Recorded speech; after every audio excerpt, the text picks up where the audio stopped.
አዋቂዎች ሆነን እንግሊዝኛን ከመሰረቱ መማር ከፈለግን ወይም ህፃናትና ታዳጊዎችን ደግሞ ከመሰረቱ ማስተማር ከፈለግን ፊደሉን ከድምፆቹ ጋር አጣምረን ማስተማር አለብን።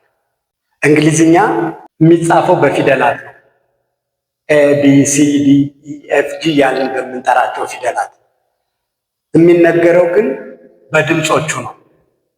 ምን ማለት ነው? ለምሳሌ ኤም ብለን የምንጠራት ፊደል አንድ ድምፅ ብቻ አይደለም ያላት።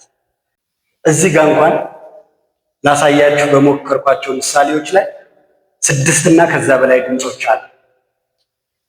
ምን ማለት ነው? ለምሳሌ ልጆችን ስናስተምር ወይም እኛ ስንማር ኤን አ ብቻ ናት ብለን በአንድ ድምፅ ገድበን እናስረን ከተማርን በተለያዩ ቃላት ውስጥ በተለያየ ሁኔታ ስትመጣ ሁልጊዜ አ ልንላት ስንሞክር ግን ድምጿ ሌላ ስለሚሆን ግራ እየተጋባን እንቀጥላለን። ያ እንዳይሆን ለምሳሌ ይቺ እዚህ ጋር የምናያት ላክስ ወይም አሽ የምትባል አ በዚህ ቃል ውስጥ ስናነባት ካት ካት አ ካት ብለን ነው የምናነው። ስለዚህ አ ነች። ይሄ ሙሉ አፍ የሚያስከፍተው ኦፕን አ አይደለችም። አ ሳትሆን አ አ አፍ በግማሹ ተከፍቶ አ የሚል ድምፅ ለማውጣት ስሞክር የምትወጣ ድምፅ አ። ስለዚህ ካት አንድ ድምፅ።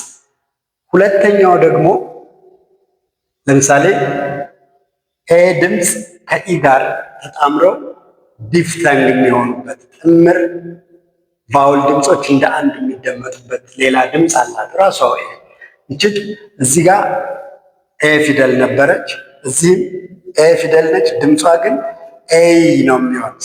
ስለዚህ ዴይ ስንል ኤ ብቻ አይደለች፣ ኢ አብራለች እዛ ውስጥ። ዴይ ዲፍተንግ ነው ማለት ነው።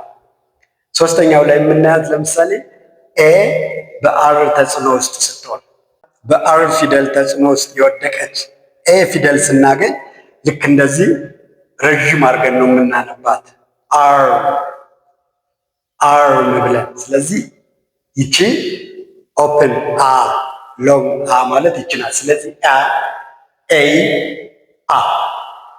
እዚህ ጋር ደግሞ ስንመጣ አንስትሬስድ ሲለብል ላይ የምትገኘው ማለት እንግሊዝኛ ስትሬስድ ታይም ላንጉጅ ነው ብያቸዋለሁ ከዚህ በፊት። ስለዚህ ስትሬስድ ሲለብሉ ባውት የሚለው ነው። ከሱ በፊት ያለችው አንስትሬስድ ሲለብል ላይ ያለችው ኤ ፊደል በአ ድምፅ ነው የምትነበው። ስለዚህ አባውት ነው እንጂ አባውት አንልም ማለት ነው። ስለዚህ ኤ እንደ አ ትነበባለች ነው። እዚህ ጋር ደግሞ ኤ ፊደል በደብሊው ፊደል ተጽዕኖ ስትወድቅ ወይም ኤ ፊደል ራሷ በኤል ተጽዕኖ ስትወድቅ ረዥም ኦ ድምፅ ትሆናለች። ኤ መሆኗ ይቀርና ድምጿ ኦ ይሆናል። ስለዚህ ይህን ቃል ልናነበው ብንፈልግ ወርም ነው እንጂ ዋርም ብለን አናነበውም ማለት ነው። ይሄ አ አይነበብም። ከኤል ጋር ያለችውም ኤ ኦል ነው እንጂ የምንለው ይሄንን አል ብለን አናነብም ማለት ነው። ወር ወር ወር እንደዚህ አይነት ቃላትን በኦ ድምፅ ነው እንጂ በአ ድምፅ አናወጣቸውም። እነዚህም አል ሳይሆን ኦል ነው የምንለው። ከኤ ቀጥሎ ላትራል ስላለች ይችን ለምሳሌ ኦል ሞል ሆል እያልን ነው ምን እንደዚህ አይነት ድምፅ ይኖረዋል። ሌላው መጨረሻ ላይ ላሳያቸው የፈለግኩት ኤ ፊደል ራሷ ከሌላ ፊደላት ጋር ደግሞ እየተጣመረች ዳይግራፍ ሆና ስትመጣ አሁንም ድምጿን ትቀይራል። ለምሳሌ ኤ ከዩ ጋር ስትመጣ በአብዛኛው እንደ ኦ ነው የሚነበቡት። ለምሳሌ ኮዝ፣ ፖዝ፣ ኦተር፣ ኦገስት ስንል ኤ እና ዩ እንደ ኦ ነው የተነበቡ። ስለዚህ ኤ ከዩ ጋር ዳይግራፍ ሆና ስትመጣ ኤ አይደለችም ማለት ነው። ሌላ ዳይግራፍ ለምሳሌ ኤ ከአይ ጋር ደግሞ ስትመጣ ኤይ ተብላ ትነበባለች። ለምሳሌ ዌይት፣ ሬይን፣ ፔይን እያልን ስናነብ እነዚህ እንደ ኤይ ነው እንጂ ኤ አይደለም ማለት ነው። የምንለው። ስለዚህ እዚህም ጋር ዳይግራፍ ሆና ስትመጣ ኤ ከአይ ጋር ስትጣመር ኤ ትሆናለች። እኛ በተለምዶ እነዚህ ነው ኤ እያልን ነው ምን ፔይን እና ፔን በጣም ይለያያል። ዌይት እና ዌት በደንብ ይለያያል። ለምሳሌ ቢ ፊደልንም ብናይ በእነዚህ ሶስት ቃላት የተለያየ ጸባይ ያላት ብ ድምፅ ነው የምናገኘው። ለምሳሌ ቤድ ስንል ብ ትሩ ብ ኦር ሃርድ ብ ሳውንድ ነው የምናገኘው ብ ቤድ። እዚህ ጋር ግን ስንመጣ ጃብ ጃብ ከንፈራችን ላይነካካ ሁሉ ይችላል። በጣም ሶፍት ብ ድምፅ ነው የምናወጣው። ጃብ ጆብ ጃብ አንልም፣ ብን አንረግጠውም ማለት ነው። እዚህ ጋር ደግሞ ስንመጣ ከነጭራሽሙ ሳይለንት ይሆናል። ካው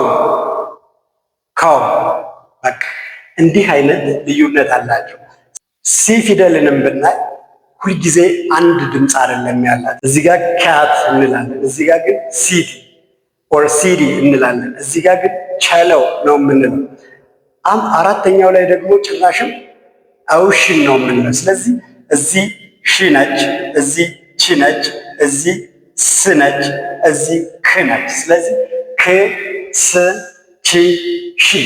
አንዷ ሲ ፊደል አራት ድምፅ ካላት፣ አንዷ ቢ ፊደል ሶስት የተለያየ ድምፅ ካላት፣ አንዷ ኤ ፊደል ሰባትና ከዛ በላይ ድምፅ ካላት ልጆች እንግሊዝኛ መማር ሲጀምሩ ፊደሉን ከድምፁ ጋር አጣምረን በስነ ስርዓት መጀመሪያውን በደንብ እንዲገባቸው አድርገን ካላስተማርናቸው ሁልጊዜም ግራ እንደተጋቡ እንዲቀጥሉ ያደርጋቸዋል ያልኳችሁ ለዚህ ነው።